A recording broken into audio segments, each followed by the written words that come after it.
G'day guys, Dom here. So we've got a video again today. I think I'm in 2 weeks in a row. I think I did last week. I should probably check. But yeah, we're doing another video. It's going to be great and we're going to stay on track. That's the goal today. Because this is the second time trying this video, and the last time it just evolved into weird stuff. I was talking about steel. I was talking about all sorts of things. That got scary. So we're going to do this again and we're going to try and stay on track. Try to. I'm like this far away from having like fucking dot points here in the corner, so I can actually just make a video under 40 minutes, because that'd be good. That'd make things a lot easier. Anyway, so let's just start off with the stuff that's actually available, because yeah, makes sense. So we'll start off with this one actually. So this is actually a Gen 3 grunt that I started a really long time ago. I want to say nearly 2 years. Maybe a year, long enough that I'm foggy on the details. But I know it's 01 tool steel, and I reheat treated it. So the heat treat's good. I tested it. It's all good there.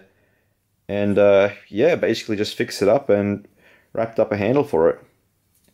It's actually got a hawkbill on there, which is something that isn't really in my really design language. I don't do it a whole lot. Mainly because it's really difficult to do. It's I'm not going to lie, it's a very difficult grind. A lot of guys struggle with it, and I certainly struggle with it. This took a while to grind. A lot of swearing, a lot of cursing. I actually tried a few things out. Like I tried grinding it this way with the wheel spinning this way, and kind of like you do a sword. Didn't work out so great, but yeah, just trying to get these things down. But I really like the look of this one. And hawkbills are cool because A, not a lot of people do them, again, because they're hard.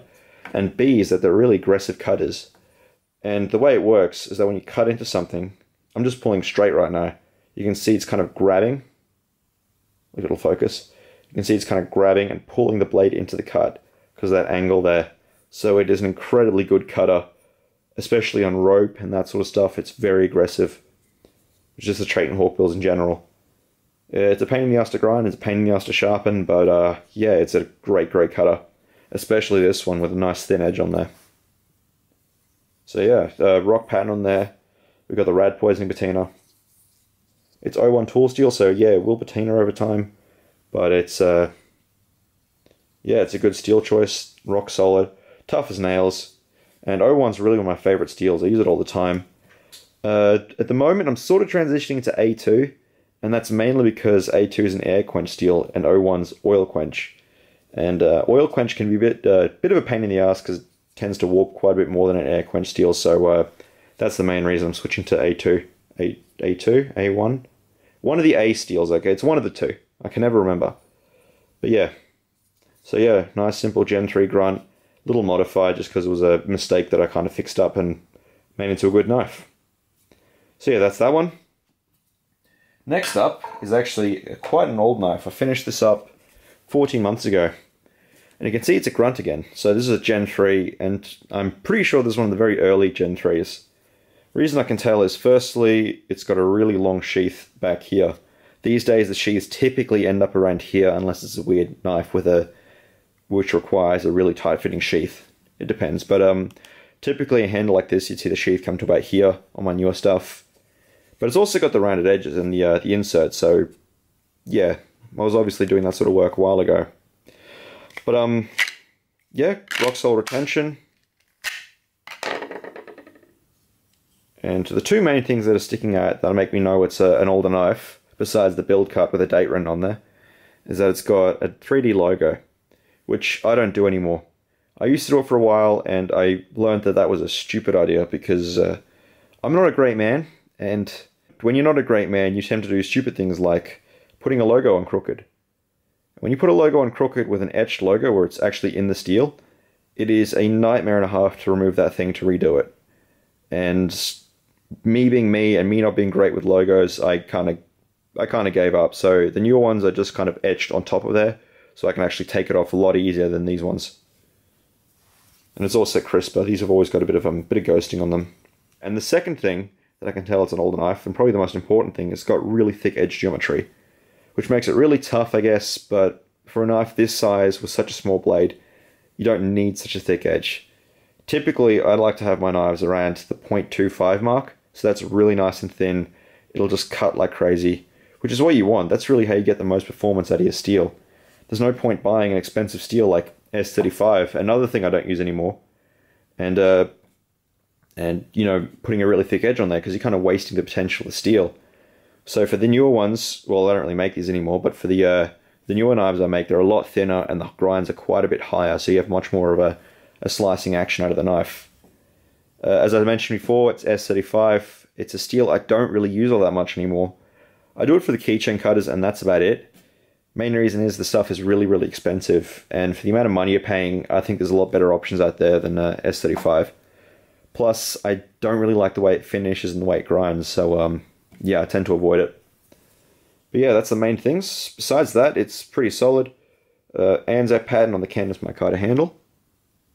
Kind of hard to tell on the black, but it's there. Heavily blasted micarta. And we actually done two-toned hardware here. So we've got that little spot of gold in the middle, and the outside of it's been brushed to give it that kind of a two-tone effect that kind of goes along with the blade. Spine's been polished and rounded. Everything in here has been polished and rounded. So a nice, comfortable little knife. So yeah, this is going to be up on the website. So the guy originally ordered this. I don't know what's happened to him. He's either dead or in jail, or maybe abducted by aliens. Like, that'd be pretty cool. Like, if one of you guys owns my knives and you've been abducted by aliens, or you think you've been abducted by aliens, be sure to tell me about that, because I think that'd be fucking cool. Anyway, so yeah, that's that knife. We'll get that one back in its box before I scratch it.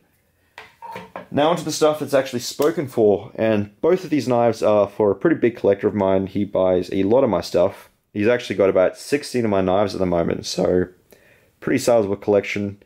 I think he's got the biggest collection of mine that there is. If not, he's the second running, because there's another guy in America who's quite a few of my knives, but I can't remember how many he has.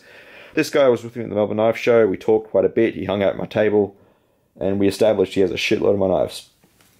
He's also the only kind I know crazy enough to carry a full-size fixed blade. He's the guy that bought, if you look back at my YouTube videos, you'll see it like I think it's a video titled Best Knife or something like that. It's the hawk bill with the jade handle and the black G10.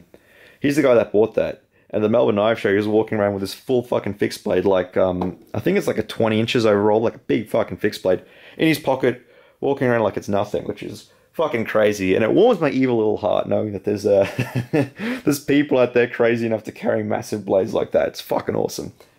Anyway, so, onto the knives. We'll start off with this one, actually. So this is actually the new design I'm coming out with, which is the Gen 3 Kwaiken. It's the new version of the Kwaikens I do. The difference with these is that they're a lot thinner, narrower. So if you look at the older ones, they've got a much wider blade. These are thinner, it gives them more of a sleek look. I've also kind of stretched it out a little bit to make it look more sleek, more elegant. Try and get back more to the roots of the traditional Japanese design and make it look more, Japanesey. So this one's got Kydex on there. And notice the Gen 3 is now an option for G10. So the Kwaikens are only used to dealing with a paracord, with a paracord katana style wraps. These are actually coming with G10 now if you want, or the paracord. And this one's got orange G10 bolsters with a bit of smudge on there because I didn't clean it. Yes, I'm prepared for my videos, obviously. So yeah, this is sort of like a greenish bluish G10 up here. Stuff I really like. And here we got black G10. And this one has got a really nice tight seam on the bolsters. Especially happy with that. No gaps whatsoever. Really thrilled with how that bolster came out. And he actually asked me to do this sort of, I'm not sure what to call it, maybe like a big exaggerated chamfer on there. Which I haven't actually done a whole lot, but I really like the look of it, especially with the Tanto. You got the 3D kind of angular handle with the angular blade. It looks, I really like the effect it has.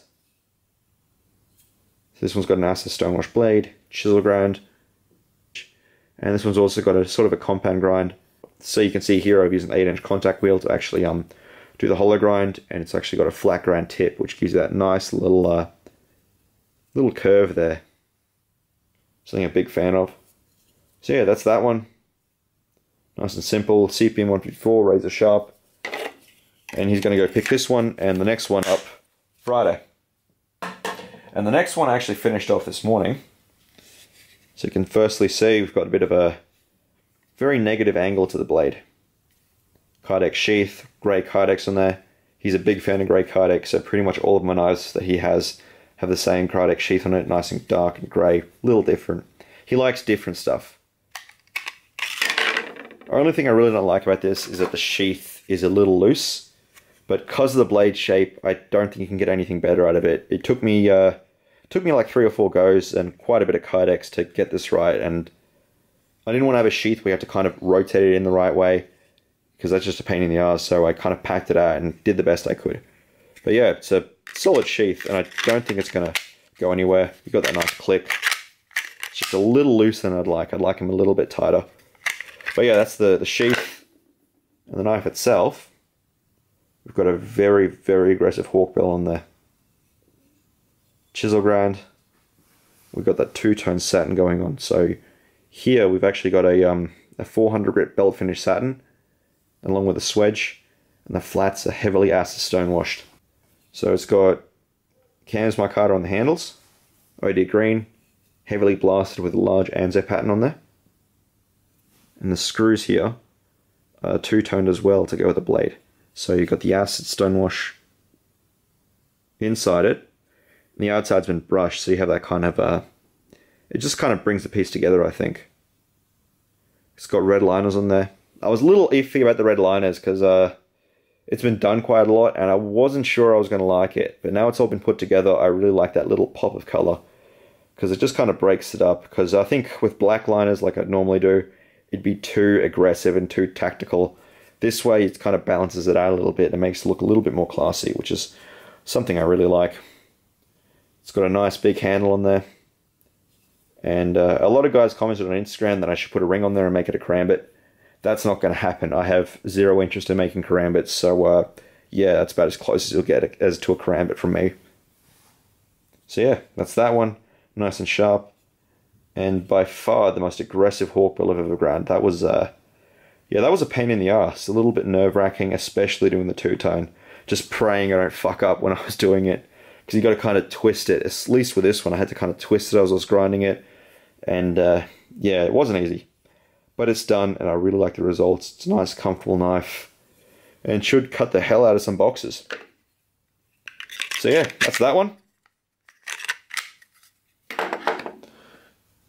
And yeah, that's pretty much it, guys. Thanks for watching. I'll get these two on the website tonight. And by the time the video uploads, we'll have all the stuff up there available, except for these two, which are going to be picked up Friday. All the days of the week just kind of blend together recently. It's been a little crazy. Anyway, so thanks for watching, guys, and I'll see you in the next video.